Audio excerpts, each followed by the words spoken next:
News.com. This is this week's Sunday submission. Lots of stuff to talk about. Had a combat heavy weekend.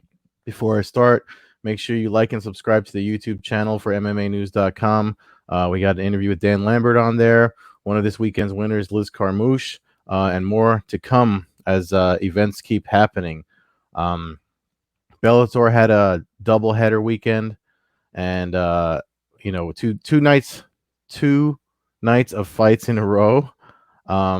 And there's definitely a lot to talk about with them moving forward with the news and where they're going to be as far as featuring their future shows and future matchups that they also announced as the weekend came and went. And obviously Saturday, UFC Vegas had a lot of great. It's one of those cards. I think I've said this before. It's one of those cards where the UFC Vegas card is one of those cards where people kind of brush it off because, it's not, it doesn't seem like there's much on it, and then it delivers in more ways than we could expect. Even Dana White had commented at the post-fight press conference that his phone was blowing up like if it was a pay-per-view, and the former Invicta alumni that headlined the card, Michelle Waterson and Angela Hill. There was no doubt that they would deliver. I actually knew the fight was going to come to a decision, and I kind of picked. I had Hill winning because, to me, no offense to Michelle Waterson, but to me she seems, if you compare both their careers, I know Waterson held the title in Invicta, and she's kind of been up there. But as far as from when their career started to where they are now, the evolution of Angela Hill has been super impressive to me. She actually was in the UFC.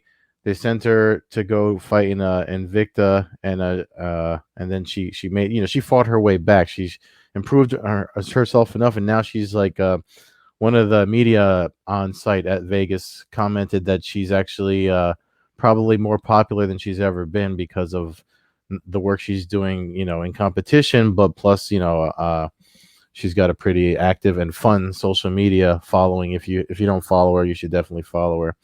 But I'm getting ahead of myself. So this weekend's UFC Vegas, the weekend started Friday with Bellator 245. Obviously the Friday night event. So the cards aren't as big as most Bellator cards have been, but before that, early in the day, Scott Coker had a special announcement as far as the future of Bellator. So let's get into that first. So the news, obviously, it's Sunday, so you've probably heard by now. Bellator MMA is going to start featuring their events. They're moving from Paramount to CBS Sports. They're still doing something with DAZN. Scott Coker was asked about that during the Zoom media address that he did Friday afternoon, 2:00 Eastern time. I actually dialed into that for MMAnews.com. And so one of the things, questions that came up was like, what's going on with you and DAZN? If you guys haven't been focusing on DAZN, especially if you're coming from the MMA community, you've probably focused as much on DAZN as MMA as they have focused on MMA, and that's definitely a shot from me. Don't hold it against MMAnews.com. That's definitely my personal opinion. A shot from me at DAZN because I think they were never invested in mixed martial arts, and if you're trying to be a combat sports brand, then focus on all the combat sports. So looking ahead for Bellator, as far as so they're still in business. I was going to say in bed. They're still in business with DAZN, but the CBS Sports future that they have under the CBS Sports is Showtime Sports and CBS, obviously. Showtime Boxing is also there, and if Scott Coker has a history with Strikeforce doing things with Showtime and in the past.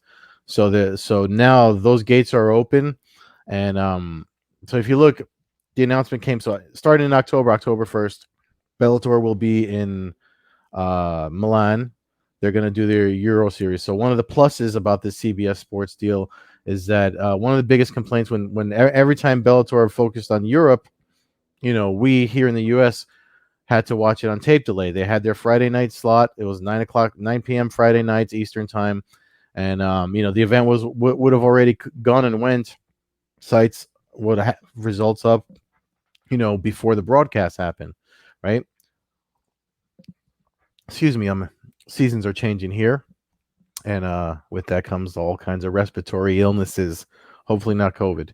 But anyway, the so one of the problems was like we would know the results, which could affect your rating when it comes to live sports. If you know who wins and loses, what are you going to watch for unless there's something significant that you want to see, like the time Conor McGregor jumped the fence when they went to Dublin one time. People knew that happened. It was already, the results were already in, but people tuned in to watch that whole commotion. And we're going to get into the Conor McGregor thing at the end of this. But the outside of unique things like that happen, if there's some, like me, I love the sport, so I would always make it a point to watch them, even though I knew the results, because I wanted to see how fighters won or how fights played out. Maybe there's something that wasn't reported, that an untrained eye did not catch. So I always tuned in. I've been a fan of Bellator since they came out in 2009 or whenever they were established. Since Bjorn Rebney days and things like that. But outside of that, that's probably, people make fun of ratings and numbers and things like that. But the casual fan, if they know it's not, if it's a pre-taped show and the results are already out there, especially and you look into the gambling community, what's the point of watching, right? So this move to CBS Sports fixes that. So it'll likely bring them more. Oh, Jesus. I'm looking at my reflection of the thing. Sorry. This is just an experiment, by the way, from COVID. I'm going to go back to my buzz cut that everyone knows and loves as soon as we get back to somewhat normalcy, which I'm hoping this move to CBS brings. But yeah, so that cures that. Like, now you're going to get live sports. There's the Milan event, I think, is going to be on a Saturday. I got to look at a calendar, but October 1st, whenever that is, it's going to be 4:00, and everyone will be able to. CBS Sports is going to show the event live. So, and then the same thing with their Paris event, which I think is October 10th. It's like 11:30 a.m. our time. So if you want to get up and watch that, you're going to be able to watch it live. No, there's not going to be any tape delays. So that's been a long time thing. When they made their deal with DAZN, so there's folks that thought that was going to fix that, and it turned out not to be the case. So the move from Paramount, which it's still under all the same Viacom CBS banner, but it's just like, hey, this is this product. Paramount's not really known for sports. Like, what other sports do they show there? Anything? Maybe when it was Spike TV. If you don't know, Spike TV turned into Paramount Network. But maybe when it was Spike, obviously, because it was supposed to be the man channel or whatever they were marketing it as, there was more sports oriented things on that channel. You had the fighter show that they tried to do. I forget what it was called, in the Average Joe's way back when. So they always had things that they tried out, but then I guess nothing really took off or maintained a viewership like Bellator, because there are mixed martial arts fans. The sport's been around long enough for folks to want to tune in. With the announcement came a bunch of future fight announcements. The biggest one being obviously the title fight with Chris Cyborg and Arlene Blencowe. If you don't know, Blencowe's challenged for the title a couple of times. She fought former champion Julia Budd twice, I believe. I've interviewed her for another outlet a couple of times, so I've already reached out, because she's been focused on. She was already focused and trying to get ready for Cyborg since March, when this whole thing started. I actually interviewed her when she was in the airport on her way home back to where she lives in Australia. But she talked to me about how she matches up against Cyborg. That's actually on my YouTube channel. But I'll tweet it out. I tweeted it out on Friday. I'll be sharing it again as we move closer to October 15th when they're fighting. and that's going to be when Bellator comes back to the U.S. in the bubble of Mohegan Sun, which again, both Showtime Boxing and Bellator are using that location as their bubble. I wrote about it on MMAnews.com. You can see it's been come up a few times. So the reason why I'm bringing that up is because the event in in Paris, the Bellator card in Paris has 3 boxing matches tied to it. They did something with the boxing commission, the athletic commission out there in France to have that event happening. There's going to be like a 10% capacity for fans to attend. So I think that's either in Milan or Paris. I forget where. Probably Paris, but depends on what happens. Obviously, the whole COVID situation is fluid, so things might have to change. But hopefully, they don't have to, change that. But what's interesting about that is, so when Coker made the announcement, I mean, it kind of went under the radar that in their press release about the Paris event, there's 3 boxing events attached to it. Steven Espinosa, who's head of sports for Showtime and oversees your boxing, and if you're an MMA fan, you know his name from the whole Mayweather McGregor debacle or event. But like there was a lot of McGregor came at Espinosa calling him a weasel and all the what have you. But the thing about that is, you already see that's a hybrid MMA boxing event, right? So in the past, if you're just starting to get into Bellator or watch mixed martial arts, in the past, when Scott Coker took over Bellator, he put 2 events together, and he called them Dynamite, kind of like K1 Dynamite, or I forget what or was like Deep or one of the Japanese promotions used to do. And if you haven't followed what Coker's co-promoted with Rising in the past, so we already know he likes to mix things up, and deep down inside, Scott Coker is a hardcore fight fan. He really likes kickboxing. I mean, he likes combat sports in general. So one of the questions that came up on Friday was Katie Taylor versus Chris Cyborg in a boxing match. So the possibility of that happening is now more real than before. When those Dynamite events happened, it was pre Mayweather McGregor. You saw that kind of started this boxing MMA crossover thing. So now, in the far future, obviously things are new, but they asked the Chris Cyborg boxing came up a couple of times. The relationship with Showtime Sports and CBS with under Espinosa, who's Coker said is all in on doing a co-promoting hybrid event. We could very well see another Dynamite event where we could feature Bellator kickboxing, Bellator MMA, and Showtime boxing. They would probably feature that on Showtime, or maybe however they want to do it. But maybe, but my point being, the 2 markets in the past are the 2 events in the past. There was no market for it. 2017, right? That was 2017. 2017, yeah, summer of 2017. The Mayweather McGregor, was that 2017? Anyway, when Mayweather McGregor happened, since that has happened, there's a market for it. Ryan Garcia, Henry Cejudo have talked trash to each other. What's her name that wants to fight Amanda Nunes? Why can't I remember her name? The boxer. Oh my god. Anyway, but there's been a lot of like boxers that want to, so Coker's thing was like, sure, like he wants Cyborg to defend her Bellator MMA belt first, and then if we can do a super fight or an exhibition type deal with someone in boxing like Katie Taylor, Coker's all in. It looks like Espinosa's kind of all in. The only for boxing, even if it's not Taylor. But the thing is, the only ask that Coker is asking for is that if they're going to do that, then you tit for tat.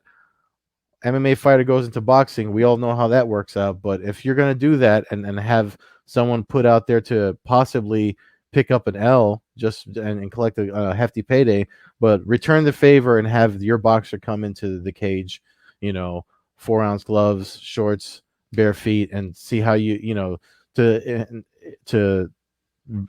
cross promote and share those fans and those eyeballs. So I think that's what's great about the CBS Sports deal. Even if you don't have CBS Sports, which unfortunately I do not, but I think maybe there'll be more options to stream and watch it being with them, because CBS has their all access CBS and things like that. So the future is definitely bright. I know there's people out there that don't like the move because not a lot of people have CBS Sports. It's not like NBC Sports where a lot of people do have it. But with the way, it depends on who your provider is and packages and things like that. So that's broadcasting stuff. So, and business and all that. So enough about that. Let's get into the fights from the weekend themselves. So Friday night was a busy night for combat sports. If you watched, there was what did we have? Friday night, just through the things that were on my radar. Obviously, Bellator. I had to do live results for LFA 91, which was around the same time. So it's rare when I have to have two screens up to watch events. And then there was a bare knuckle event also being streamed, I think, on their app. They're supposed to be doing something with the Zone, but I mean, the Zone's got their own problems. If you watch the news with Canelo and stuff and Golden Boy, I mean, I wouldn't be surprised if the Zone is not a thing in 2021, but we'll leave that where it is. So the fights. Friday night, obviously, the feature of Bellator 245 might have not have been what they wanted, which was the nut shots heard around the Twitter sphere. Two fights had to end due to no contest, unintentional blows to the groin of fighters that sent them. Some people try to comment and say, like, they're wearing cups or whatever, but the cup only kind of protects the from ruptures and things like that. If someone, you got to remember how hard these guys hit. These are trained fighters. They don't hit like you or me. They hit probably 20 times harder. And especially the Raymond Daniels one, because he did that. I mean, that's I think the heel is one of the hardest bones in the body, and imagine the full blunt force of that with all that momentum going into his opponent's groin. I mean, he was going for the gut and the liver. That's a good way to drop somebody and bring down their guard and then come with other stuff. But ouch. I've taken a blow to the groin full force, shin right up the middle, lifted me off the ground, and I can tell you,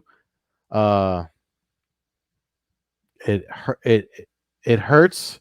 You will actually feel it all the way up in your gut. It can make people throw up. If you watch the first one, the first groin shot of that night, there's bile and spit coming out.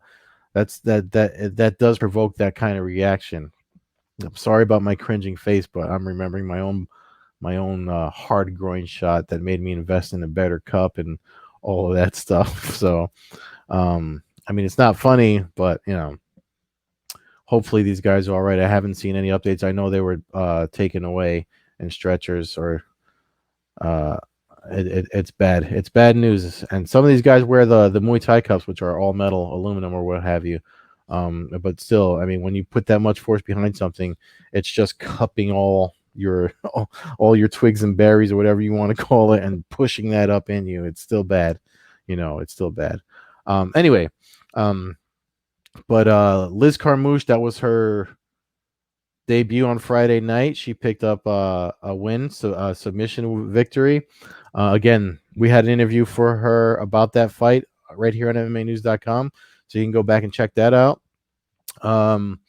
And the other significant fight was, Phil Davis picked up a decision victory over Lyoto Machida from the main event of that. And Saturday night was Bellator 246 that had their 135 bantamweight title. Patrick Mix, I actually thought he was going to take it away, but Juan Archuleta was able to outwork him and become the new 135 champ. If you don't know about the Bellator's bantamweight, the 135 title, it was vacant. So um, that was Horiguchi was the champ, and right, was that Horiguchi?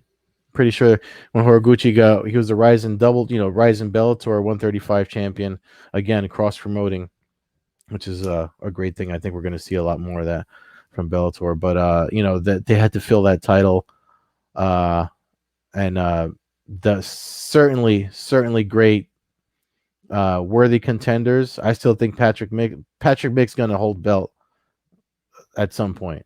Um, he's young, the better man won, but Patrick Mix is definitely not someone to ignore or brush off after this. If anything, they'll also probably make him hungrier.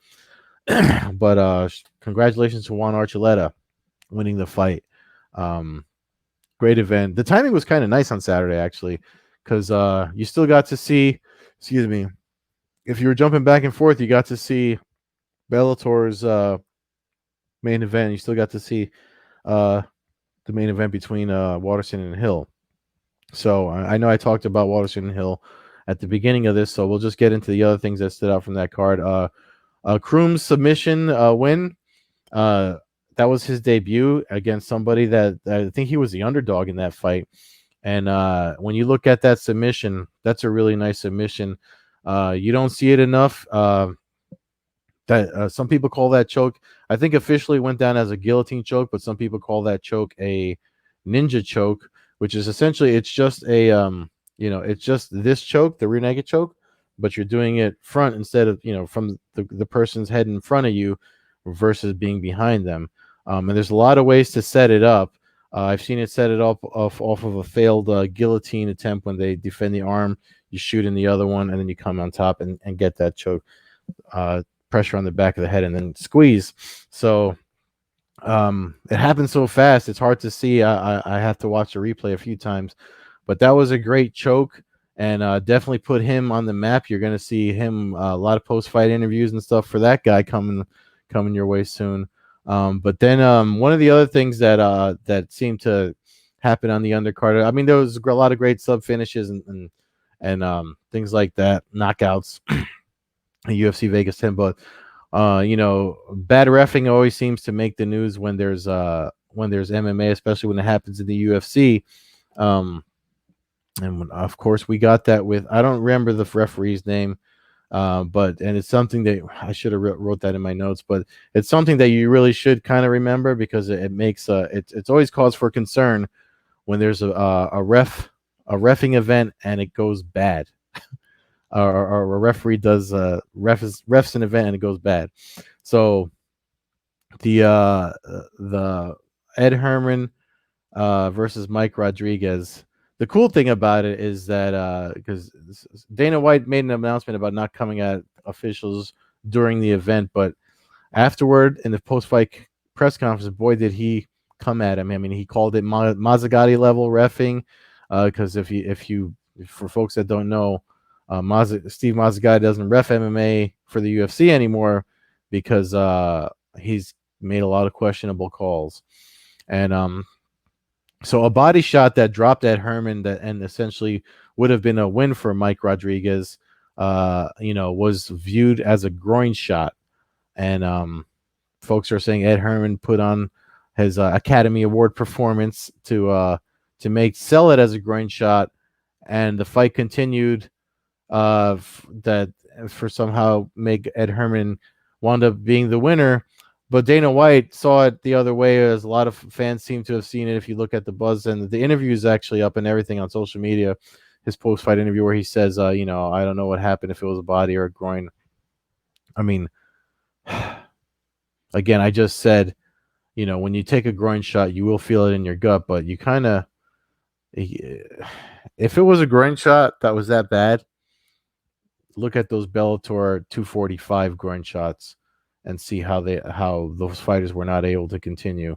Ed Herman was able to continue. I mean, groin shots, I mean, there's levels, but if it was as bad as he tried to sell it, I want to say maybe folks and Dana White are right about this referee, and I doubt we'll see him again. But the cool thing about it is Dana White was like, you know what, that's bad refereeing, Mike.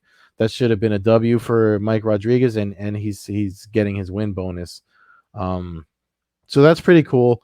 A lot of people like to paint Dana White as this evil kingpin type of promoter in mixed martial arts. And I think that's pretty cool that he's kind of siding with the fans on that one, and going to give Mike Rodriguez his win bonus.